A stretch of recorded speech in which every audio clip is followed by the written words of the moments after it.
नमस्कार बंधुरा आबार एकटा छोट्ट मिनी ब्लग निये आपनादेर सामने हाजिर हलाम। तो एटा एकटा आचारेर कथा शुनलेई तो सब जिभ दिये जल आसे ताई ना। शुनलेई तो एमन एकटा जिनिस जे सबार जिभे जल आसे। तो देखले ताहले कि हय बोलुन। तो এই যে দাদার দোকানটা আচারের দোকান, বিভিন্ন রকমের আচার পাওয়া যায়। মানে কি নাম বলবো, মানে কি বলবো, তেঁতুল থেকে আরম্ভ করে আমড়া থেকে কামড়াও থেকে মানে মানে কি বলবো, চালতা থেকে আরম্ভ করে মানে আমি সব কিছুর কদবেল মানে নাম বলতে পারছি না। প্রচুর প্রচুর আইটেম। এইটা দেখতে পাচ্ছেন, এইটা মানে কি বলবো, প্রচুর আইটেম। উনি নিজে হাতে বানান আর নিজে বিক্রি করেন। তো এত সুন্দর, আর মাখাগুলো তো এত সুন্দরভাবে মাখান যে ওনার হাতে মনে হয় জাদুই আছে। তো মাখাগুলো খেতে এত সুন্দর। এখানে ফোনপেতে করা যায়। তো এইটা হচ্ছে কি বেলঘরিয়া আপনার 17 পল্লী ফার্স্ট গেটের একদম প্রাঙ্গণে, মানে ফার্স্ট গেটের মুখেই উনি বসেন।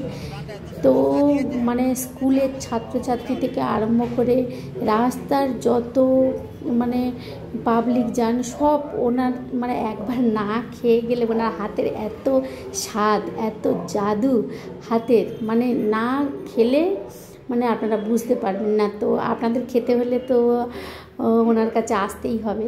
তো বিভিন্ন রকমের মানে এই যে আমড়া মাখা, মানে কি বলবো, মানে মানে শুনলেই মনে হয় জিভে জল আসে। আর আমার মেয়ে তো রোজ স্কুল থেকে যাবে, ওনার কাছ থেকে একবার খেয়েই তবে যাবে।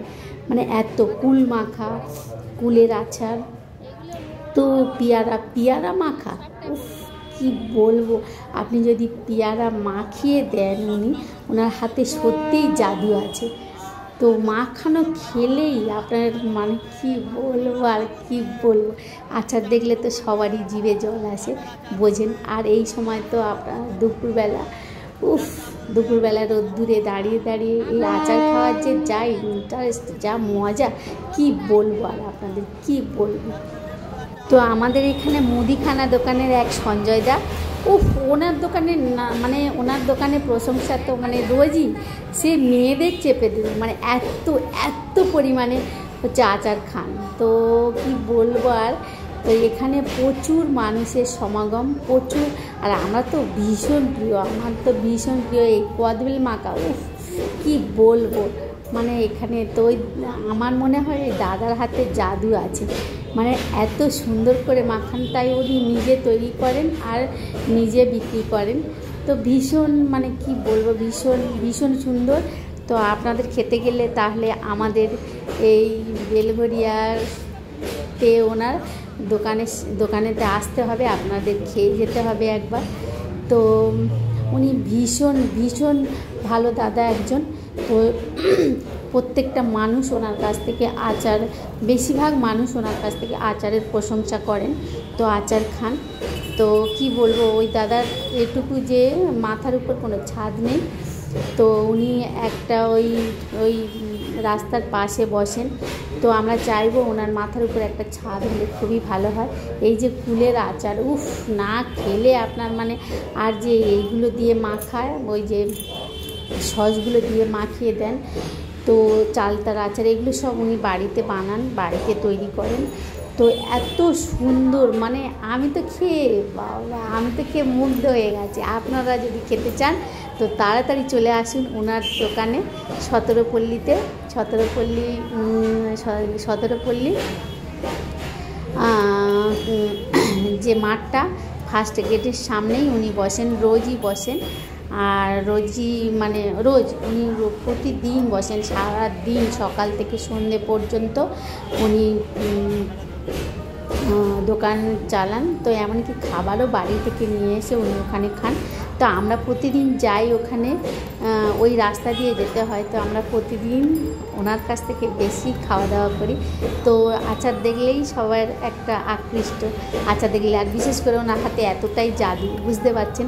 মেয়েরা তো বটেই, দেখুন না কত ভিড় সারাক্ষণ ওনার কাছে, প্রচুর ভিড়। আর মাখাগুলো মাখা দেখুন, দেখলেই জিভে জল।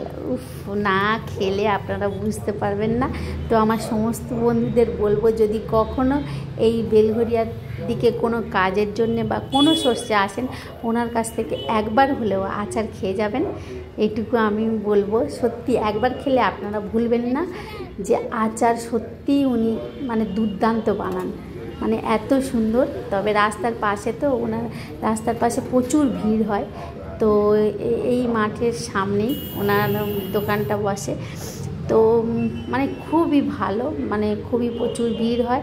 তো ওনার আমি এইটুকু বলবো যে ওনার হাতে সত্যিই জাদু আছে, জাদু। আর আচার দেখলেই তো সবার জিভে এমনিই জল চলে আসে। তো উনি খুবই সুন্দর বানান, উনি একটা ভালো মানুষ। তো আমরা চাইবো ওনার মাথায় একটা ছাদ হোক। নমস্কার বন্ধুরা, ওকে, বাই বাই, ওকে, টাটা।